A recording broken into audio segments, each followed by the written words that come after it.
So, I'm gonna be honest. When making the opening gag for this video, I thought of the phrase, the Toyota Celica, and then I made this image, but I don't really know where to go with the joke from here.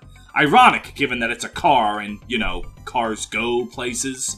Like, work, McDonald's. They can go the hell out of this opening joke before I make it. Welp, I've covered Erica on this show, and defended her decision to give the Demon King the Sacred Stone and, Sacred Stones. I've covered Leaf, and defended his decision to send Dryas to certain death to defend Tara in Thracia 776. So now again, I find myself covering a lord who makes a questionable decision at a pivotal moment in the game's narrative. Celica from Gaiden and Echoes. I want to be looking at Celica's story from start to finish, bringing up everything she does, and explaining both why her decisions make sense, and why, even without them, she's still a charming lead for the game.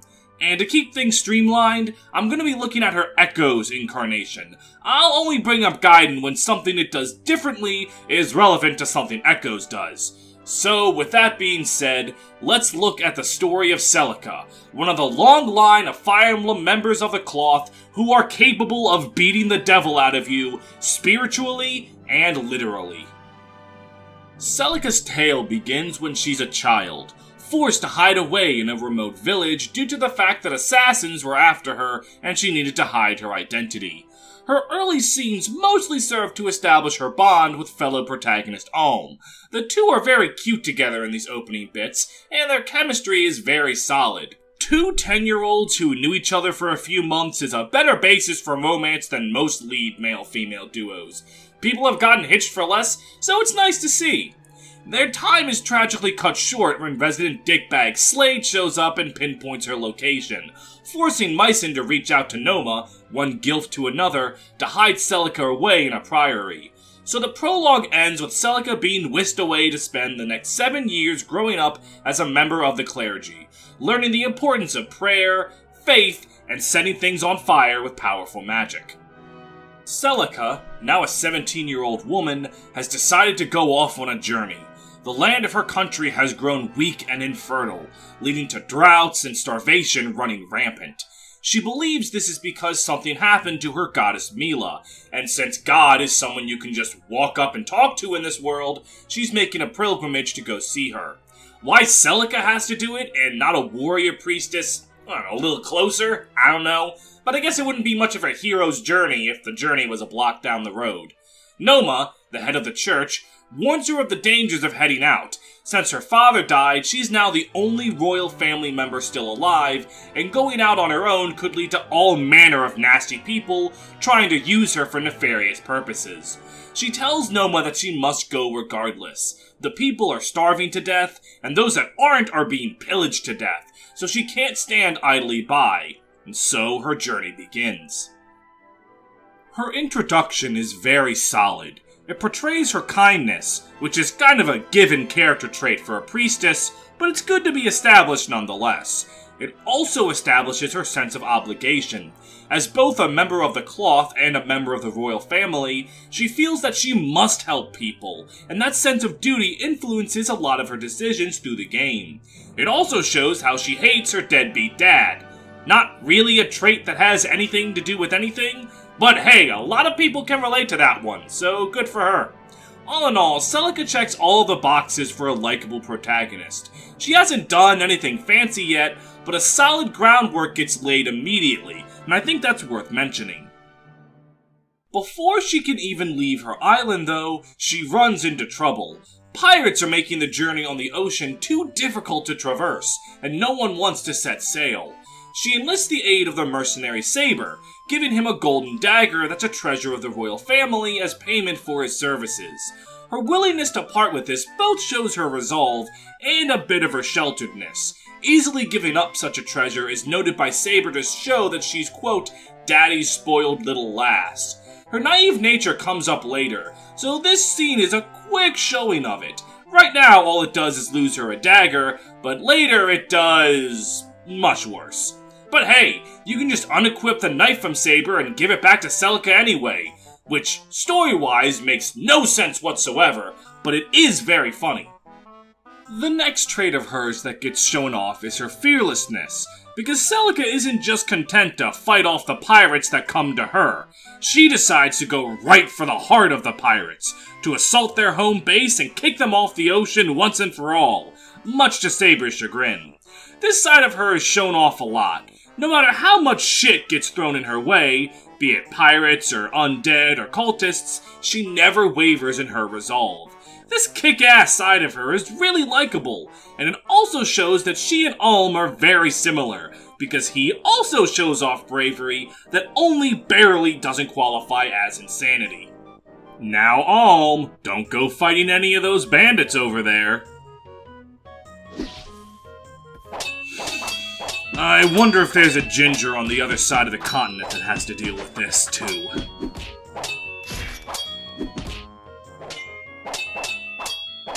Halfway to Mila, Celica makes a pit stop at Zofia Castle, and she finds Alm there, reuniting with him for the first time in 7 years. The reunion starts sweet, with them just catching up on all the craziness that's happened to them recently, but things turn sour when Celica asks Alm about the military conquest he's about to embark on. Celica wants to resolve things without fighting, and Alm basically goes, "Yeah, that would be nice," before explaining to her that such a thing isn't really feasible. Celica gets angry about this, and even more so when Alm says that they can just find the long-lost Princess of Rigel, put her on the throne, and then fuck off together and make it all her problem. In a moment of frustration, she insults Alm and storms off, souring their reunion and going back on her journey, to find Mila and bring restoration to the land and its people. Now, this seems like Celica is just being a naive, stubborn child. And she is, but given her character, that makes complete sense. She's lived a sheltered life on a priory on a far-off island. To her, the will of God is the greatest gift to man. It's the only thing that can solve all of her problems. She doesn't know anything of war, so to see it for the first time, she's angry at it, and blames Alm for things that are quite literally beyond his control. And later on, her friend Bowie also makes the good point that the way Alm is going, people might clamor for him to be the new king of Zofia, and that makes Celica's birthright and reason for hiding her whole life get complicated. While it is true Celica is being a bit unreasonable, it makes a lot of sense. And it also helps that Alm and Celica make up, realizing that they said dumb things in anger and the heat of the moment. Which, I don't know about you, but I think it's pretty normal to say dumb shit you don't mean when the mood is sour. So I'm not that bothered by the argument, and I think it does well to highlight her character flaws that come into play later. After that, Celica continues to do hot girl shit, rescuing local himbo Jessie, beating the shit out of some evil bandits for the heck of it. She's being quite capable. That's something about her I really like. She goes on and fights and saves countless lives. Some unnamed NPCs, but a lot of powerful allies join her side after she saves them. Valbar, Leon, Kamui, Jesse, Atlas, Est, all would be dead if not for her direct intervention, and I think that really kicks ass and shows a real impact for her actions.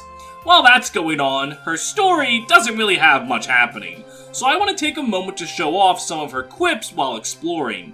While in towns or fortresses, the player can click around on things, and Celica will say a small line or two about them.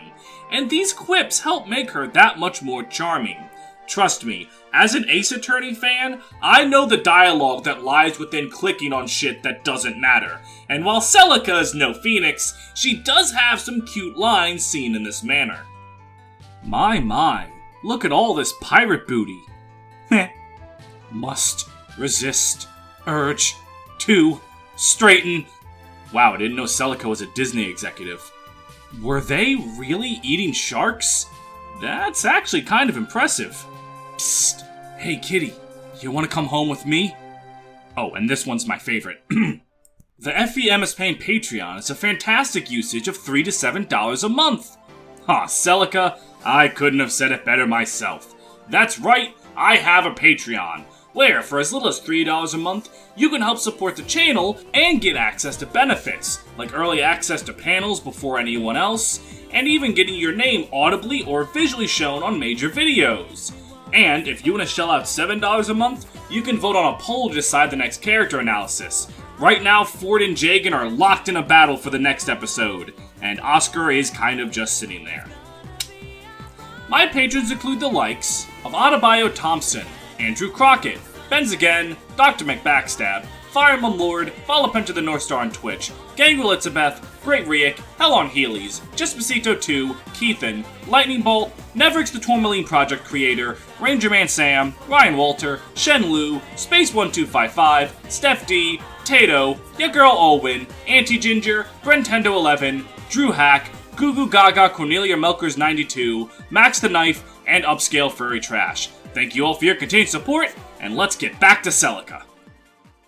Her story picks back up again when she arrives in Mila's temple, discovering that her god has been stolen by the, quote, evil Emperor Rudolph and is in the hands of the Duma faithful. Hearing this, Celica continues to believe that Mila is the only answer to her problems, and decides to go into Rigel and take Mila back from them. While there, she even manages to reconcile with Alm. Thanks to a sage using the powers of astral projection, Celica gets a moment to talk with him, and they apologize for their harsh words and walk away with a greater understanding of one another. It's a cute scene that I think really helps their relationship. As I've said before, I've definitely seen far more forced couples, so I like that they have scenes like this. However, it is now time I have to talk about the one aspect of Celica I don't like, and I've been glossing over him for a little while, but now I have to talk about Conrad. Conrad is an Echoes exclusive character, and is the long-lost brother of Celica, being another survivor of the fire that wiped out her family. He shows up 3 times. Once to save Celica, as she and Saber are overwhelmed by a swarm of Duma faithful before she makes it to Zofia Castle. Second, when a rock slide comes down on her and she needs to be saved, and he swoops in to save her from the horrors of 75 base damage and 90 accuracy. And lastly, when the Duma faithful Dolph has her friends hostage, and Celica willingly agrees to come as a hostage to save them, he has to swoop in and save her, where he finally joins the party. You'll notice that in all of these scenes, they have a consistent trend. Despite how capable Celica is elsewhere, she suddenly becomes completely helpless for no damn reason, just being a damsel to save so Conrad can look cooler. And the thing is, these scenes are all Echoes exclusive except the landslide, and even then, in Gaiden, Celica wasn't caught in it, it just happened behind her. So because of Conrad, all of Celica's badass scenes have a counterpart where she's just helpless and needs someone to swoosh right in and save her, and it hurts her character. And you know, I might be able to look past that if Conrad added anything of substance to her character, but he doesn't. Despite being her brother, he doesn't matter at all to anything. I really think the only reason he exists is to give Celica access to the Cavalier class on her route, which aside from promoting Atlas into one, she didn't have in Gaiden. But that doesn't even make sense, because Celica didn't need to have a horseman, because her maps didn't account for one. That's why she has more flyers than Alm. Her maps are good for flyers. How Echoes added in 3 new villains, with Fernand, Berkut, and Renea, that were so damn good, and yet their 2 new heroes, Faye and Conrad, suck! I don't know. But I could not finish the video without mentioning him, so there we go. And with that bitching out of the way, it's time for the scene. The one where Celica makes a decision that the internet still hasn't shut the hell up about. When she arrives at the lair of the Duma faithful, she finds that Mila has been killed, turned to stone with a sword in her head, and finds the leader of the Duma faithful, Jedah. He offers her a trade. She surrenders her soul to his god Duma, and he will use Duma's power to revive Mila. And Celica, despite the words of everyone around her, agrees, and Jedah whisks her away to use for his plans. Now, looking at it from the outside, that is quite possibly the dumbest decision she could make. But from the inside, her choice actually makes a bit more sense than you would think. While it's true that Jedah is not the most trustworthy man, the decision wasn't made because she trusts him. Put bluntly, You're either dumb enough to make a deal with the devil, or desperate enough. Celica just saw her goddess dead, the very woman she spent her whole life praying to, believing in, and trying to save. And here, a priest of her brother is saying he can save her. One of Celica's flaws from the outset is she believes too much in thoughts and prayers. She doesn't see a future without the blessings of her god, so of course she's going to take the path that might save her. Desperation combined with her upbringing led her to trust Jedah, not being an idiot.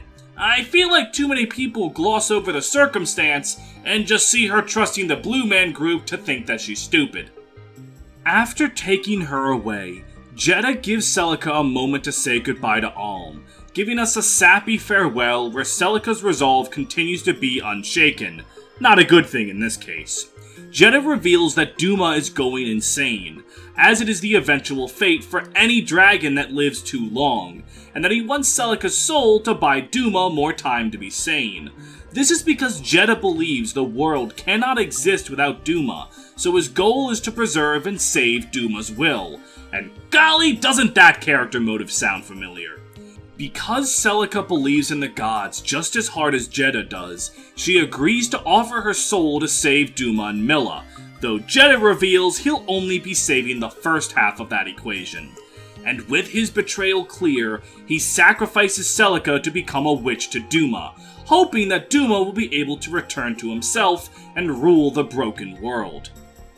Celica is now a soulless witch of Duma, and is sent to fight Alm, but thanks to the power of Mila's divine intervention, Celica's soul is saved and Alm is equipped to fight Duma. Normally, I have a huge issue when characters die, only for the death to get reversed and for it to not matter, but I think this is a rare instance of it being done well. Celica's only dead for like 30 seconds of plot, so it's not like it even has time to be a waste of time, and I think it also works in the story in a sort of symbolic sense. Celica's main flaw is she believed too heavily in the gods. She didn't see a future where man could carve their own way, and so she tried desperately to cling to the old rule of Mila. But now reborn, Celica has come to terms with her old belief and has discarded it. She will carve forward the will of man, and the world thought impossible to her will be made a reality. Open your eyes, Jedah. No matter how it pains you, you must see the truth. Duma's gone mad. He brings only suffering to his people now. This is the divine dragon's fate. Silence, girl. You know nothing of what you speak. And if suffering is the gods' will, what of it? Without their strength and its foundation, Valentia cannot sustain life. No, you're wrong. It's time for us all to stand on our own feet. To live as free men and women. Foolish boy. You truly believe such heresy to be possible? It is possible. We've come all this way to prove it. Presumptuous human child. It's this aspect of Celica I really do like. In real life, you don't have to look very far to find people who let the word of God rule their lives. Celica was such a person, but she realized such a way of life is just running in place, and that she needed to move forward if she wanted any impact on the world. It's a character arc that I don't think will ever lose its relevancy.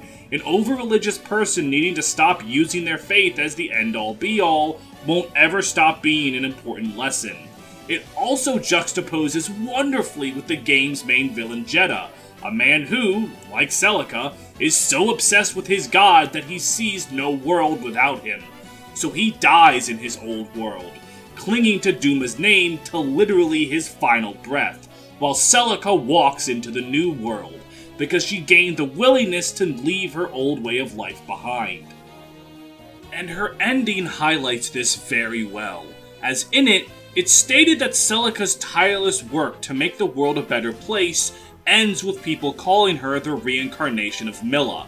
Think about that. The woman who believed the world couldn't survive without Mila does so much for her own people that they believe that she's impacted their lives as much as Mila. It's a perfect send-off to her. Her character leaves an important message of being willing to adapt to the world around you, if that world stands in opposition of what you thought you understood. it also serves an important lesson of the need to carve your own way. You can't sit in prayer and not do anything else. You need to be the change you want to see in the world. The Celica of Chapter 2 and the Celica of the Epilogue are two different people in many ways, and seeing that growth, I think, makes for a very engaging protagonist that carves her place as one of my favorites in the series. A fantastic character whose legacy leaves behind a fantastic will. Until one of her descendants takes the ideals she and Alm fought for and construes them into something much worse entirely, but that is a story for another time and another game. I would like to thank you all for making it to the end of another character analysis video. We're nearing the end of the year, and I think I can look back on this year's reviews and really take pride in them. Thank you for watching. As always, I would like to thank my friend the Green Brigand for reading over the script, making sure I don't say anything too stupid. I'm actually curious how he'll like this one, because he wildly disagreed with me about Conrad. As always, if you enjoyed the video, please consider joining the Discord server. We like to have fun there, you're seeing some images from it now, it's a good time. And as always, please like the video, comment on the video, subscribe to the channel, ring the bell for notifications, try joining the Patreon, and just go play Echoes. Making a video about Celica reminded me how much I fucking love that game. Just go play it. Please. For me. Until next time. Change the world. My final message.